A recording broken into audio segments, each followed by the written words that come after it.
Welcome to food eating மண்டா. இன்னைக்கு பாசிப்பருப்பு முறுக்கு இல்லைனா பாசிப்பருப்பு தேன்குழல் முறுக்கு இப்படி கூட சொல்லலாம். இந்த முறுக்கு எப்படி செய்யறதுங்கிறத இந்த வீடியோவில் நம்ம பார்க்கலாம். பாசிப்பருப்பு முறுக்கு செய்யலாம். பாசிப்பருப்பு முறுக்குக்கு இந்த மெஷர்மெண்ட் கப்பில் 1 கப்பு அளவு நான் பாசிப்பருப்பு எடுத்து ஒரு அரை மணி நேரம் தண்ணியில் ஊற வச்சு எடுத்துருக்கிறேன். இது மாதிரி தண்ணியில் ஊற வச்சு எடுத்துருக்கிறேன். இந்த 1 கப்பு பாசிப்பருப்புக்கு 1.5 கப்பு அளவு தண்ணி இதோட சேர்த்து நம்ம குக்கரில் வேக வச்சு எடுத்துக்கலாம். பாசிப்பருப்பை குக்கரில் சேர்த்து மீடியம் ஃப்ளேமில் ஒரு விசில் வர வரையும் நம்ம நல்லா கொலைய வேக வச்சு எடுத்துக்கலாம். பாசிப்பருப்பை ஒரு விசில் விட்டு நல்லா கொலைய வேக வச்சு எடுத்துட்டோம். இது நல்லா ஆறுனதுக்கப்புறம் இது கூட சேர்க்க வேண்டியதெல்லாம் சேர்த்துக்கலாம். ஒரு சிட்டிகை பெருங்காயம் சேர்த்துக்கலாம். பெருங்காயத்தோடு சேர்த்துக்கலாம். ஒரு சிட்டிகை, 2 டீஸ்பூன் வெள்ளை எள்ளு சேர்த்துக்கலாம். 2 டீஸ்பூன் வெண்ணெய் சேர்த்துக்கலாம். ரூம் டெம்பரேச்சரில் இருக்கிற வெண்ணெய் சேர்த்துக்கலாம். 2 டீஸ்பூன். தேவையான அளவு உப்பு சேர்த்துக்கலாம்.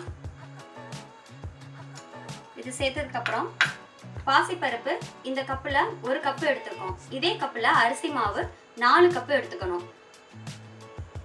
4 கப்பு அரிசி மாவு எடுத்து வச்சிருக்கிறேன். இது இதோடு சேர்த்து எந்த தண்ணி இல்லாமல் பிணைஞ்சு எடுத்துக்கலாம். தண்ணி ரொம்ப கெட்டியாக இருந்தால் மட்டும் லைட்டாக தண்ணி தெளித்து நம்ம பிணைஞ்சு எடுத்துக்கலாம்.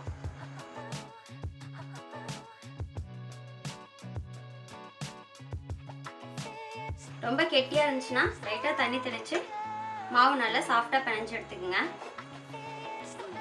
எல்லா மாவையும் பிணைஞ்சு உரல் சைஸுக்கு தகுந்த மாதிரி உருட்டி எடுத்து வச்சுக்கலாம் ஒரு தட்டில்.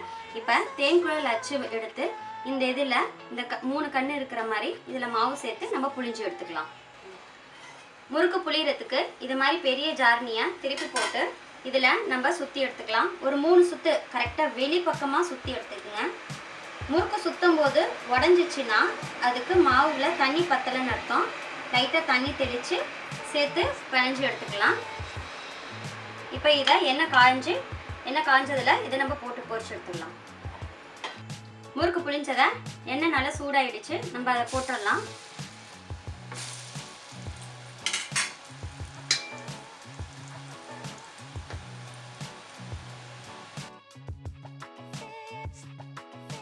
எண்ணெய் சலசலப்பு நின்றுச்சு, முறுக்கு வெந்துருச்சு. இதை நம்ம எடுத்துக்கலாம். இந்த முறுக்கு ரொம்ப எண்ணெய் குடிக்காது. ஒரு 4 தடவை முறுக்கு புளிஞ்சதுக்கு அப்புறம் லைட்டாக இது மேலேயே திருப்பி கொஞ்சம் எண்ணெய் சேர்த்து அடுத்து லைட்டாக சூடு பண்ணி முறுக்கு புளியும் போது எண்ணெய் முறுக்கோட கலர் செவக்காது. கடைசி வரையும் வெள்ளையாகவே வரும். முறுக்கெல்லாம் சுட்டாச்சு. நீங்களும் ட்ரை பண்ணி பார்த்து எப்படி இருந்துச்சுன்னு கமெண்ட்ஸில் சொல்லுங்கள். லைக் பண்ணுங்கள், ஷேர் பண்ணுங்கள். ஃபுட் ஈட்டிங் மண்டிக்கு சப்ஸ்கிரைப் பண்ணுங்கள். தேங்க்யூ ஃபார் வாட்சிங்.